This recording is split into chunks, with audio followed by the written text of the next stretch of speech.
ever seen my wife? Yeah. It's probably my wife, isn't it? Your wife? Yeah. She looks after our son, who's disabled severely, 24 hours a day. So, yeah, it's got to be my wife. She's my hero. She's taught me a lot of things in life. Taking care of people, treating people right, not taking things for granted. Everything. Best thing I've ever had in my life, my wife. Yeah. Yeah. Characteristics wise, she's caring, giving, everything, mate. Honestly, I'm so blessed to have found her. It's unbelievable. It's amazing. That would be my daughter. Yeah. She's just grown into a very beautiful young lady. She's very kind and caring and very giving. I'm so inspired. She is so giving, I'm telling you. You can't imagine. And she's just beautiful inside and out. That's it. She just inspires me. She's young. She's 19. But she's a wonderful girl. She pays bills for me sometimes. She buys me gifts. I've got lots of things. She just, I'm telling you, on Sunday she still gave me £10. Okay. Out of the tips she got from work. So. If your daughter's inspired you, what have you taught her for her to be like? Yeah, being a good mother. Okay. You know, just telling her to do good, to be positive about life, and then to be caring.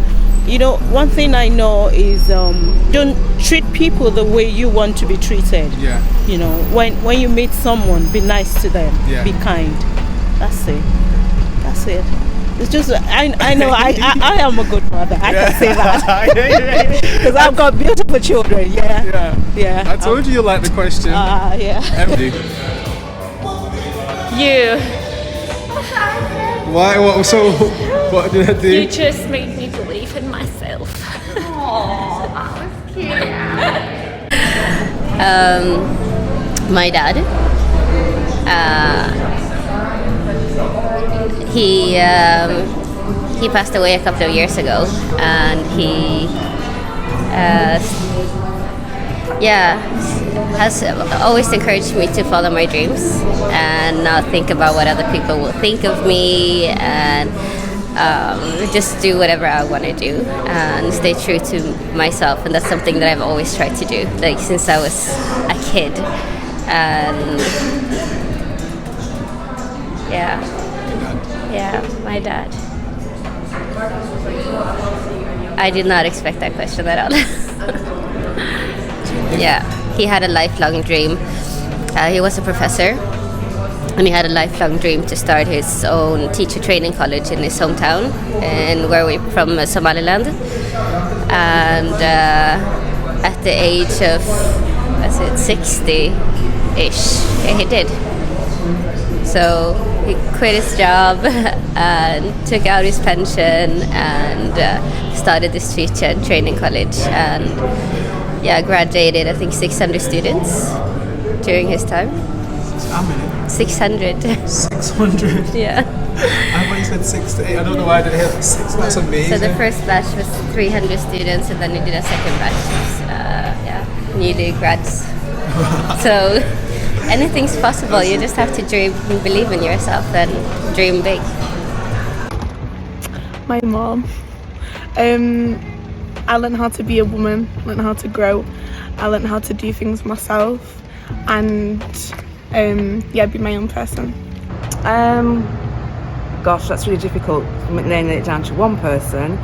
But I suppose the person that impacted my life was my dad.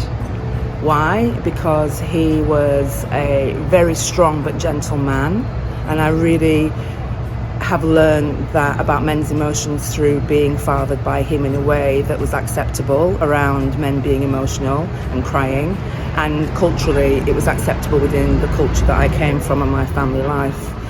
He was a provider, he worked really hard, he had a very strong work ethic, and he was a very loving, caring man, and he protected his family, whatever. My mom, she always told me to carry on the way I am. She never told me to change myself. She always been there behind me, pushed me up when I needed. She always told me to carry on, even if she wasn't really happy with my business at the first time, but she never told me. And she just told me to carry on. And that means a lot for me. Doesn't matter if she likes the thing or if she doesn't like it. For how long I'm happy, she just support me. So just support anything. Yeah. Definitely my dad. The lessons. So at the moment I'm really interested in travel. A lot of my friends have like graduated and got into graduate jobs that they hate.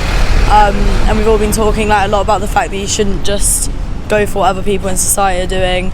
You should kind of just like take your own steps of it. So he's always told me to just go for what you want to do. He travelled like the world for like 9 years after uni, went back to uni, then he got the job after that in his 30s. So yeah, he's like made a massive impact on me. And he's always just like told me to do what makes me happy. Like you want to wake up in the morning and you want to like get excited for the day.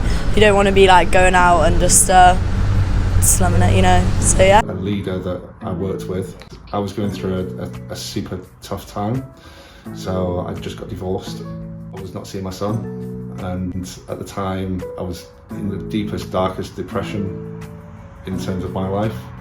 He helped me more than probably my closest friends and family at that time. You know, really kind of put his arm around me, really took time to understand what I was going through, and then give me positive influence in terms of the steps that I needed to take to get out of that. So just a really clear direction of, okay, what can you control and what can you not control? If it wasn't for him, I think I would have continued down this spiral of depression. My kickboxing instructor. What did he do? Jeff Burns. He showed me how to train, he showed me how to instruct, he showed me to have a calm and positive demeanour. There's loads of things, but I didn't realise at the time that he was showing me these things, he was teaching me these things. It was just him just doing it. He wasn't actually teaching me, it was just him being himself. And and I really appreciated him for that. And I used to always get in touch with him and talk to him and stuff like that. And I used to always thank him for what he did for me. And he used to say to me, no, I didn't do anything. I said, it was already within you, you know. Yeah. I just brought it out or helped to nurture it. And I suppose in a way he did. But I'll always just thank him, and I always just thank him whenever I see him, you know, because I believe that I wouldn't be the person I am today or doing what I do today if it wasn't for him. Yeah. And for him instructing me in the way he did. Just being a friend, not just an instructor, but being a friend as well. You know, I still see him, like I said, I still see him to this day, every now and again, and we still talk, we still laugh, and we still train together. Okay. So that's why you coach that, probably like. That is why I coach the way I coach now, and the reason why I do what I do was because of him. And I didn't even realise that I was going to get into that and do that. Yeah. Until I started doing it, and then I was already in it, and then I realised it was like, oh right, coaching is my thing. Coaching is what I want to do. I have a few, but you've told me to say one. One would be my former business partner. He's no longer with us, unfortunately, but we knew each other. We used to play football against each other, and I couldn't stand him, okay, because he was decent. I hated that.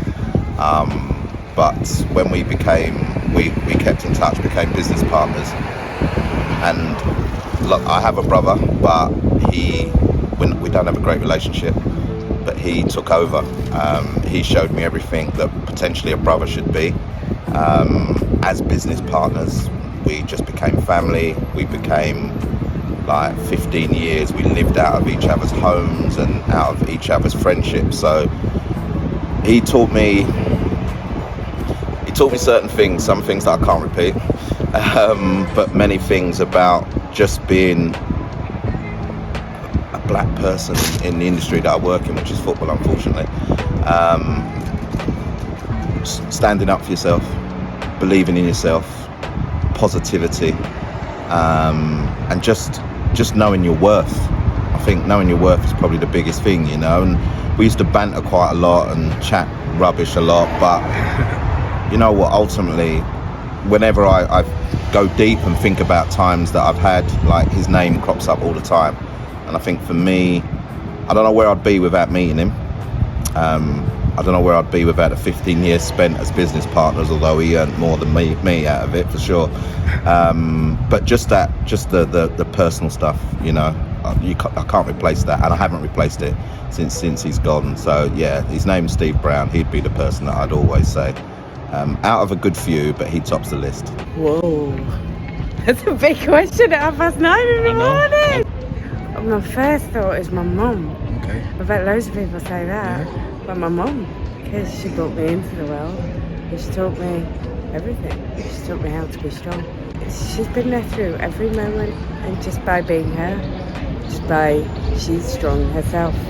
So, and she's always just told me to keep going. Being my mother, it's got to be. What did she teach me? Life skills, such as humility, such as respect for other people, those kind of things. Denzel Washington, probably. Just listening to some of his quotes that he comes out with, I think one of the most famous ones that I love listening to him say is, ease is worse for progress than hardship is. Is there anybody close to you who's changed your outlook on life? Close to me, probably my grandpa, if I'm honest. Having strokes from them being put down with dementia, but every time he gets knocked down, he just gets himself straight back up again. Is that how you live now? And that's how I live. If I get knocked down, I'm just going to get straight back up and live my life the way he has. Probably my mom, and the lesson would be that, I don't know, she's just always been like an underlying factor, and she's just given me the confidence to be who I am, and she's always like encouraged me and supported me, and I'm just really grateful for that, I guess. Probably my nan, because she always taught me to be very generous. Like, she's always given stuff to everyone, even when she's got nothing, like her grandkids, co-workers, friends. So probably that, yeah, just to be generous and be kind to everyone. Well, that's really good. There's been a lot of teacher type roles in my life, and I think probably most of them combined for confidence, essentially. I used to have a dance teacher, and she didn't allow you to think too much on something before going for it, and I think that was really important. It was like, just try it, don't think too much about it, and I think that was really important. So weirdly, it's not tacky, it's probably her. Like, taught me to, I know it sounds terribly, but because she's made me trust me, believe in me, and develop and progress as a person. So that's with going to like therapy and different things like that, to really believe and trust myself and try and expand on myself and not accept that the person I was defines me to be the future me, if that makes sense. More so just questioning myself. My train of thought doesn't necessarily need to be the train of thought. So I suffer from anxiety, so to face that and to not just accept that this is the way I am and I can't necessarily be confident in certain scenarios, to challenge that and to go with it. My life, Carter McIntosh. Okay. And what has he taught me? To have more confidence in myself, learn more about food, exercising, and know that you can achieve anything if you put your mind to it. Be my mum, determination. She was my motivation for everything, starting up my business. To come home and tell her how great I was doing throughout the day, how much money I'd earned within that week. Yeah, my mum, all the way. It would be my dad. He was pretty amazing. Don't know, just taught us to be a good person, I suppose. I think. Challenge yourself to try and be the best person you can be kind, and education's pretty important if you want to go somewhere. Ricky. Well, Ricky, yeah. What's he done? Like what? Just being patient, man. Being patient, man. It's helped me a lot. It's changed. Like you always couple go more. Even Ricky, like in terms of PT and just where I am from where I was and where I am today. Like I'm not nowhere where I need to be, but then when I look back at like the progress, I'm like shit. I was there at one point, and like Ricky and you have got me from there to there.